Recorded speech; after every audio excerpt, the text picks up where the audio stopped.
Hello, Firebirds. I'm Addison Hahn. I'm here with PK Hoppy, bringing you today's GP News from the library. Today is Tuesday, December 10th, 2019. Today for lunch we're having spaghetti, garlic nuts, steamed Italian vegetables, and assorted fruits.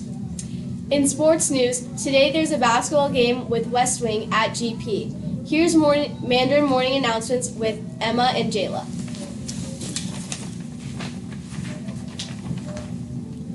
现在是中文早晨播报时间。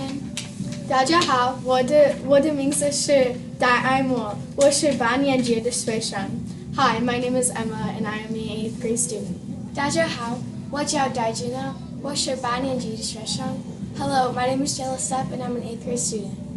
今天天气是2019年12月10日，星期二。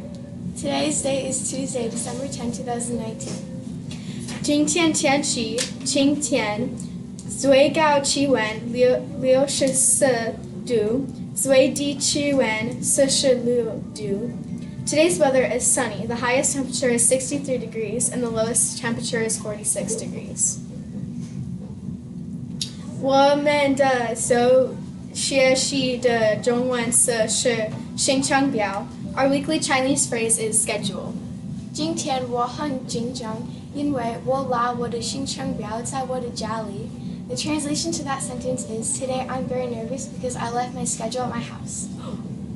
今天的中文早晨播报到此结束，谢谢大家。This is the end of today's morning announcement in Chinese. Thank you. Thank you.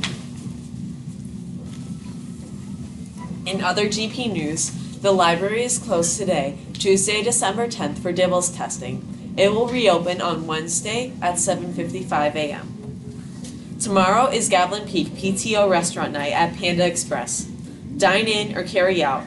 Be sure to mention Gavilan Peak, and a portion of the proceeds will be donated back to our school. Teachers, remember that you eat free, so encourage your class to join you at Panda Express on Wednesday night. Here's the joke of the day. What is the best present in the world? A broken drum. You can't beat it. Oh my gosh. That's all we have for announcements today. Have a truthful Tuesday. This is PK Hoppy and Addison Hahn signing off for GP News.